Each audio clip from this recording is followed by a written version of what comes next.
શ્રી ગણેશાય નમઃ. તમારું હાર્દિક સ્વાગત છે દિવ્યવાણી ગુજરાતી ચેનલમાં. આજે આપણે વાત કરવાના છીએ જીવંતિકા વ્રતની કથાની. શ્રદ્ધા હોય ત્યાં સિદ્ધિ જરૂર મળે છે. હિન્દુ ધર્મમાં એવા અનેક વ્રત ઉપવાસ છે જે વ્યક્તિના જીવનમાં ખુશી, શાંતિ અને સમૃદ્ધિ લાવે છે. એવા જ એક પવિત્ર અને લોકપ્રિય વ્રત છે જીવંતિકા માતાનું વ્રત. આ વ્રત ખાસ કરીને શ્રાવણ માસના શુક્રવારના પવિત્ર દિવસે રાખવામાં આવે છે. મા જીવંતિકા એ માતૃત્વ અને શક્તિનું પાવન સ્વરૂપ છે. જે સ્ત્રીઓ આ વ્રત શ્રદ્ધા અને ભક્તિથી કરે છે તેમને માતાજી તરફથી સંતાન સુખ, તંદુરસ્તી, ઘરમાં શાંતિ અને આત્મિક સંતોષનો આશીર્વાદ મળે છે.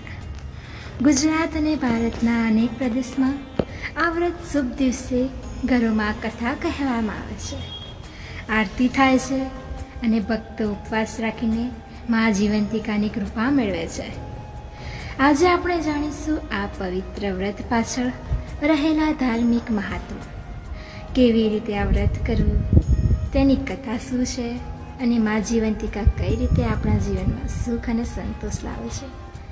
ચાલો આજે આપણે શ્રદ્ધા અને ભક્તિપૂર્વક સાંભળીએ જીવંતિકા માની કથા. પ્રાચીન સમયની વાત છે. એક ગામમાં ધર્મપરાયણ અને સત્કર્મમાં આવેલી એક ગરીબ સ્ત્રી રહેતી હતી. તેનો પતિ એક પથેરિયો હતો અને તેને 3 પુત્રીઓ હતી. ભલે તેઓ ગરીબ હતા પણ ખૂબ જ ભક્તિભાવથી જીવન જીવતા. તે સ્ત્રી દર શુક્રવારે જીવંતિકા માતાનું વ્રત રાખતી હતી અને શ્રદ્ધાથી ઉપવાસ કરીને માતાજીની આરાધના કરતી હતી. તેને પોતાના પુત્રીઓનો પણ બાળપણ જ આ સંસ્કારથી ભરી દીધા હતા. કદી પાપ ના કરવું, સત્યના માર્ગે ચાલવું અને ભગવાનમાં ભક્તિ રાખવી. એવો જ એક દિવસ હતો. શ્રાવણ માસ ચાલુ રહ્યો હતો. ગામમાં વૃક્ષો પર લીલાછમ છાયો હતો. લોકો વ્રત ઉપવાસમાં લાગેલા હતા. એ ગરીબ સ્ત્રી પણ શ્રાવણનો શુક્રવાર હોવાથી ભગવાનજીના વ્રત માટે તૈયારી કરતી હતી. પત્ની પોતાના પતિ માટે થાળીમાં વ્રતનો પ્રસાદ તૈયાર કરતી હતી. ધાપ, ખીર અને ફળો દીકરીઓને માતાજીની વાર્તા સંભળાવીને કહેતી હતી. માતા જીવંતિકા એ ઘરનું સુખ, સંતાનોની ભલાઈ અને પરિવારની શાંતિ માટે વ્રત કરવાવાળી દેવી છે. જે સ્ત્રી શ્રદ્ધાથી દર શુક્રવાર વ્રત કરે છે તેનો પરિવાર ક્યારેય દુઃખી થતો નથી. આ વાતમાં એક નવી વાત છે. નજીકના મહેલમાં એક રાણી રહેતી હતી જે ધન અને વૈભવથી ભરેલી હતી પણ સંતાન સુખથી વંચિત હતી.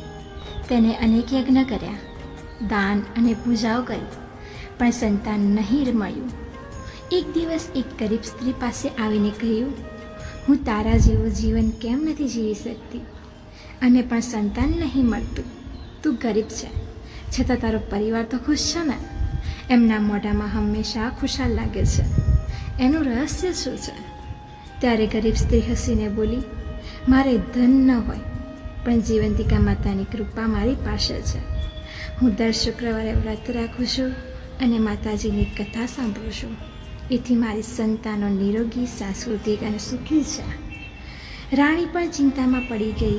એને નક્કી કર્યું કે જીવંતિકા માતાનું હવેથી હું વ્રત કરીશ. બીજી શુક્રવારે રાણી પણ ઉપવાસ રાખવા લાગી. તેણે નિયમપૂર્વક પૂજા કરી, કથા સાંભળી, દીકરાવંતી થવાની પ્રાર્થના કરી. ઘણા દિવસ વીતી ગયા અને પછી ધીરે ધીરે જીવંતિકા માતા રાણી પર કૃપા વર્ષી. રાણી તે માં બની ગઈ. આખું રાજમહેલ આનંદથી ઝૂમી ઉઠ્યું. ત્યાંથી તો આખા રાજ્યમાં જીવંતી માતાનું વ્રત એ લોકપ્રિય થઈ ગયું. દરેક ઘરમાં સ્ત્રીઓમાં શ્રદ્ધા અને ભક્તિથી વ્રત કરવા લાગ્યા. આ વ્રત માત્ર સંતાન સુખ માટે જ નહીં પણ ઘરમાં સુખ, શાંતિ, આરોગ્ય અને સમૃદ્ધિ માટે પણ બહુ ઉપયોગી છે. શ્રાવણ માસના દરેક શુક્રવાર કે મહિનાના દરેક શુક્રવાર આ વ્રત રાખી શકાય છે.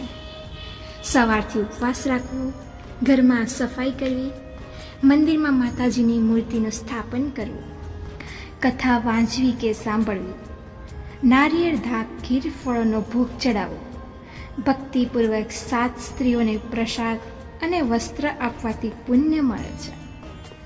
આ વાર્તામાંથી આપણે શીખ મળે છે કે જીવનમાં ભલે તેટલું પણ ધન હોય, પણ ભક્તિ, શ્રદ્ધા અને ધર્મનો માર્ગ સૌથી મહાન છે. માત્ર ધનથી સુખ મળતું નથી, પણ ભક્તિથી શાંતિ, સંતાન સુખ અને આત્મસંતોષ મળે છે. જીવંતિકા માતાનું વ્રત કોઈ પણ સ્ત્રી પ્રેમથી અને નિયમથી કરે તો માતાજી કૃપા કરીને તેના જીવનમાં સુખની વર્ષા કરે છે. જે ઘરમાં જીવંતિકા માતાનું સ્મરણ થાય છે ત્યાં ક્યારેય અશાંતિ, રોગ કે દુઃખી રહેતું નથી. સવારે વહેલી ઉઠીને નાહી ધોઈને સ્વચ્છ થવું, સ્વચ્છ વસ્ત્રો પહેરવા અને વ્રત કરવાનો સંકલ્પ લો. પૂરા દિવસ ફળાહાર કે ઉપવાસ રાખવો. પાણી, દૂધ, ફળ અથવા જો જાતિ પ્રમાણે ભોજન લેવાય તો તેનું સાદો ભોજન લો. માતાજીની તસવીર અથવા મૂર્તિ એક સફેદ લીલા વસ્ત્ર પર સ્થાપિત કરો. આસપાસ સ્વચ્છતા રાખો. દીવો, ધૂપ, ફૂલો, નારિયેળ, ફળો વગેરે લઈ તૈયાર થાઓ. માને કંકુથી તિલક કરો. નારિયેળ, ફળને વગેરે ભોગ ચડાવો. ઘંટ વગાડી પૂજાને આરંભ કરો. મીઠા ભજન ગાઓ અથવા ધાર્મિક શ્લોક બોલો. હવે માતાજીની કથાને વાંચો કે કોઈ ભક્તિભર્યા અવાજમાં સાંભળો. કથા પછી જય જીવંતિકા માં બોલો. કથા સાંભળ્યા પછી હાથ જોડીને માને નમન કરો. હવે જીવંતિકા માતાની આરતી કરો. ઘરે હોય એવી આરતી. આપનું જરૂર પડે તો લખી આપીશ, નહીં તો જીવંતિકા માની પુસ્તકમાંથી વાર્તા કરો. આરતી પછી પરિવારના સભ્યોને તિલક અને પ્રસાદ આપો.